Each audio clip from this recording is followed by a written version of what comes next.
तो महाभारत के युद्ध के बाद में सब मामला अलग अलग होता चला गया और संस्कारों से हम दूर हो गए, क्योंकि कहा है विद्वानों ने कि संस्कार वह वस्तु है, संस्कार वह चीज है जिससे व्यक्ति का जीवन बनता है।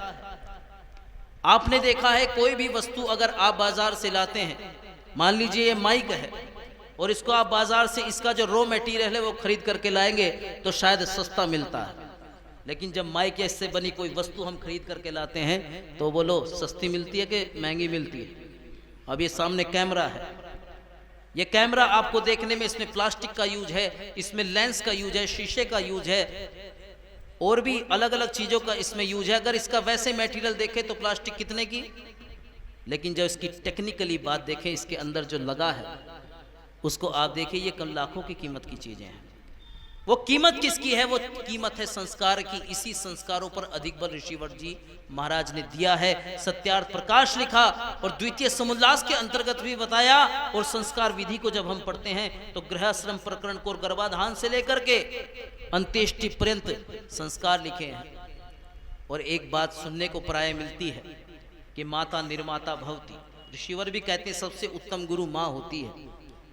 लेकिन आओ जरा थोड़ा चिंतन कर लें कि निर्माण करने का कार्य मां का होता है, ये नितांत रूप से सत्य बात है, परंतु मां का निर्माण कैसे होगा? क्यों जी, प्रश्न है ना। पहले मां को बनाना पड़ेगा ना, मां का निर्माण कैसे होगा? क्योंकि वेद कहता है पतिम अनुसरती सा पत्नी, कि जो पति का अनुसरण करती है वो पत्नी है। और वही कल को मां बनेगी, वही कल को देशभक्त बना सकती है अपने बेटे को, अपने बच्चे को, अपनी संतति को। और वही भीरू भी बना सकती है, कायर भी बना सकती है। दच्चित होकर के मेरी बात सुनना। आप कहते हैं कि माता निर्माता भवती, कि माता ही निर्माण करती है। निश्चित रूप से ये बात बिल्कुल सही है, लेकिन माँ का निर्माण कहाँ होता है? अच्छा ये बताइए, जो पाखंडों में आडंबर में हमारी माताएं बहनें जाती हैं, क्या वहाँ माँ का निर्माण होगा? या जो टीवी पर हम देखते हैं, जो आजकल मोबाइल पर जो ये अच्छे अच्छे चलचित्र चल रहे हैं, डांस चल रहे हैं, अच्छे प्रकार से जो आप देखते हैं, प्राय जो इस प्रकार के भद्दे कार्यक्रम चल रहे हैं, नॉन वेज जोक्स चल रहे हैं, क्या महानिर्माण मां का होगा? क्यों जी? इसलिए कहा जो पति का अनुसरण करती है। मैं एक बात कहा करता हूं, ध्यान देकर के इस बात को सुनना। पहले पति अंधा होता है, पहले पिता अंधा होता है, उसके बाद मां आंखों पर पट्टी बांधती है। चिंतन करो, सोचो मैं कहां बोल रहा हूं, क्या बोल रहा हूं। इतिहास में यह प्रमाण मिलेगा आपको। पहले पिता अंधा होता है, उसके बाद मां आंखों पर पट्टी बांधती है। और ध्यान देना बंधुओं, माताओं, बहनों, सज्जनों, जहां पिता केवल अपनी ही आवश्यकताओं को पूरा करने में ध्यान देता हो, जहां पिता केवल अपनी ही जरूरतों को पूरा करने में सारी जिंदगी गुजारते हो, अपने ही सुखों ऐशो आराम में, अपनी धन लोलुपता को, अपनी और सुखों को भोगने में अंधा हो जाता हो, और माँ फैशन प्रस्ती की पट्टी या सांसारिक चकाचौंध की पट्टी या सांसारिक जितने भी सुख उपभोग हैं उनकी पट्टी जबरदस्ती बांध करके अंधी हो जाती हो, तो ध्यान देना मेरी माताओं बहनों, वहां दुर्योधन पैदा होते हैं, वहां अर्जुन पैदा नहीं हो सकता। वहां केवल और केवल दुर्योधन होते हैं जहां पर पिता अंधा हो गया, जान करके भी नहीं देख रहा कि इसने ये गलती की है, उसकी गलतियों को जानबूझ करके भी अनदेखा कर देता हो। और माता ने तो बांध ही ली थी पट्टी, तो बोलो पूरे देश का नाश हुआ कि नहीं हुआ? इसलिए मां निर्माण करती है। मां वो शक्ति है जो पत्नी बनकर के अपना रोल पूरा करती है, अपना किरदार पूरा निभाती है, और पत्नी बन करके, बहन बन करके, मां बन करके हर रूप में अपने आप को ढाल करके इस संसार को बनाने का काम करती है। मैंने कल भी निवेदन किया था। और एक मां अपने बेटे को कैसे निर्माण करती है, कैसे बनाती है? जो संस्कारित पत्नी है और जो संस्कार देने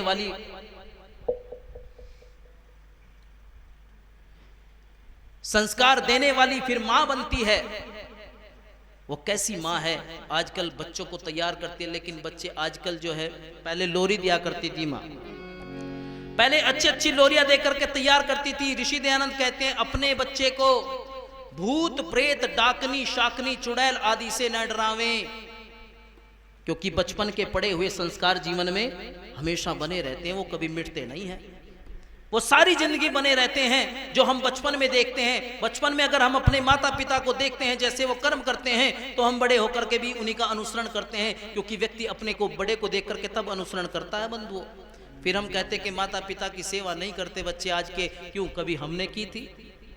हमने की होती तो मैं ये भी करेंगे। मुझे बड़ी खुशी होती है, हमारे आदरणीय प्रधान जी श्रीमान सुरेश जी अपने बेटे को ऐसा बना रहे हैं, शिविर अटेंड कराएं, ये कराएं। ये चीजें होती हैं बनाने की, क्योंकि हमें बनाना पड़ता है। वो कहा है कि बच्चा जब थोड़ा बड़ा हो जाए तो मित्रवत व्यवहार करे, उससे पहले ताड़न करें उसको। अगर जबरदस्ती भी कुछ कार्य कराना पड़े तो करा लेना चाहिए। तो ऐसे बनाएंगे तब बनेंगे। तो माँ बच्चे को लोरी दिया करती थी, आज भी अगर ऐसी लोरी देना शुरू कर दे तो कमाल हो जाए। वो माँ कैसे लोरी देती है आजकल की? वो कहती है लल्ला लल्ला लोरी, दूध की कटोरी, दूध में बताशा और मुन्ना करे। अब वो तो तमाशा सारी जिंदगी ही करेगा वो, क्यों जी? वो तमाशा उसका सारी जिंदगी खत्म नहीं होता। इसलिए स्वामी भीष्म जी ने बहुत सुंदर ये गीत लिखा था, आपके सामने प्रस्तुत करता हूँ। हे जी माँ बच्चे को लोरी दे रही, बचपन में ही बहादुर बना रही है। कैसी लोरी दे रही है? हे जी माँ माँ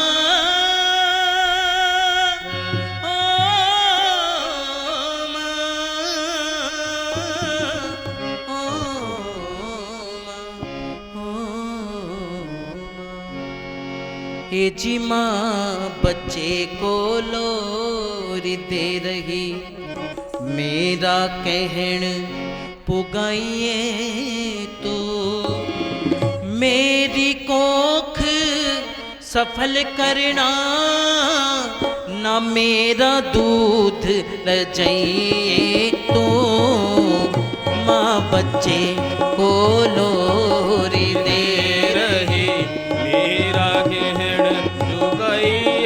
तो मेरी कोख सफल करना, मेरा दूध न चाहिए तो, माँ बच्चे को लोरी दे रही।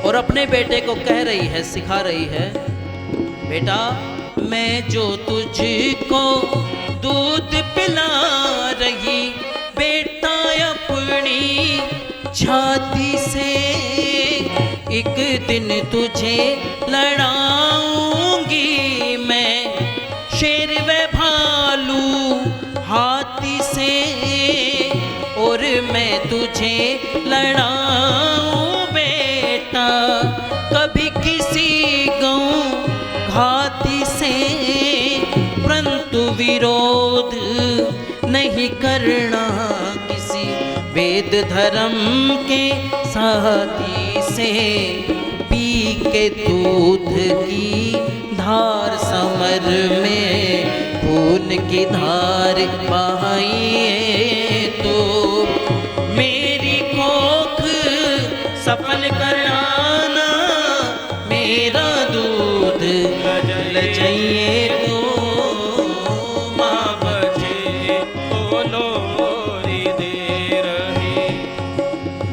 दूध या घी फल आदि पदार्थ जितने भी मैं खाती हूँ, इनको खाकर तेरे लिए बड़ा सुंदर दूध बनाती हूँ, दूध पिलाकर लोरी देकर फिर तुझे मैं सुलाती हूँ, फिर झूले में बिठा के तुझको झुलाती और हिलाती हूँ, सम्रांगण में जाकर कैन्यों शत्रु से हिलाइए तो, मेरी कोख सफल करना ना, मेरा दूध ल जाइए तू, माँ बच्चे को लोरी दे रही, मेरा गहन चुकाइए तो।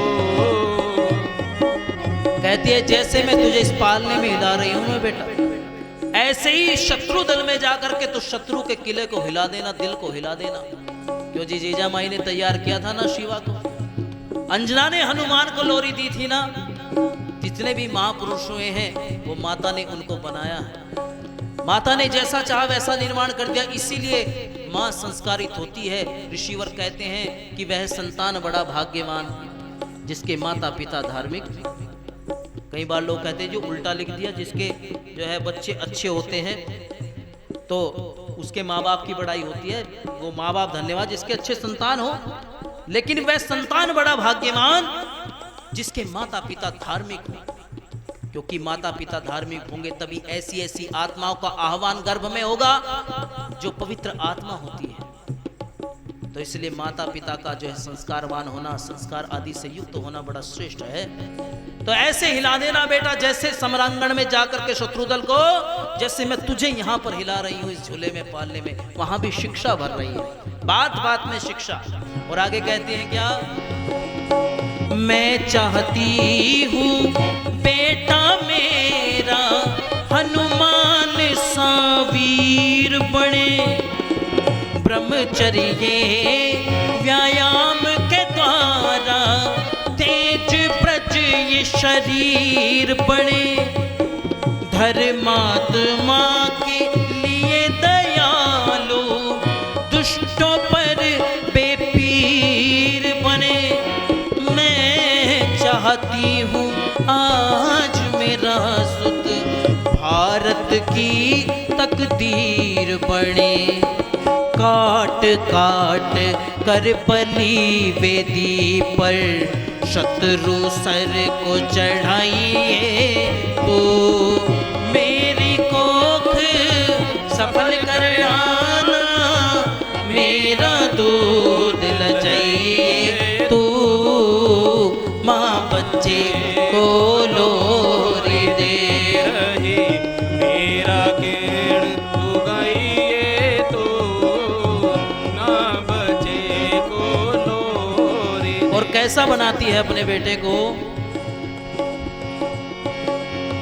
देश के अंदर धर्म कर्म के सारे बंधन टूट रहे, और चौतरफा पाखंडियों के ढोल पोल के फूट रहे, मुस्लिम और ईसाई यहाँ पर लाखों गुप्तचर छूट रहे, शासन करता भारत वर्ष में मचा रात दिन लूट रहे, इनसे मिटाकर अपनी गाथा भीष्म से लिखवाइए, तो मेरी कोख सफल करना मेरा दूध लजाइए, तो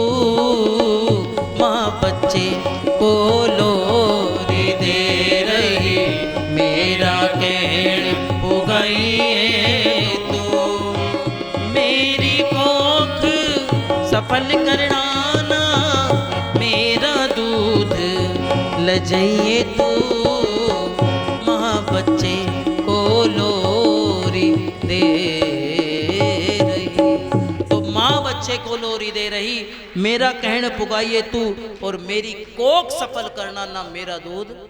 क्योंकि हम अपने माता पिता को रिप्रेजेंट करते हैं।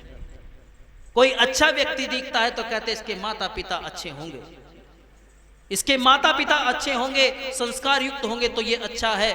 बंधुओं, इसीलिए माता का जितना उपकार बच्चे के ऊपर होता है उतना और किसी दूसरे का नहीं होता। ये कहा गया है, ऋषि दयानंद जी महाराज कहते हैं कि माता से जितना उपकार पहुंचता है उतना और किसी से नहीं पहुंचता। इसलिए माता का निर्माण, मैंने कहा था कि गृहस्थ प्रकरण को जब हम पढ़ते हैं तब पता चलता है माँ कैसे कैसे अपने बच्चों का निर्माण करती है, विदुषी बन करके, विद्वान बन करके, और पढ़ करके, चिंतन करके, तपस्या से। और कितनी बड़ी शक्ति है माँ जो अपने बेटों का निर्माण करती है, अपने बच्चे का निर्माण करती है।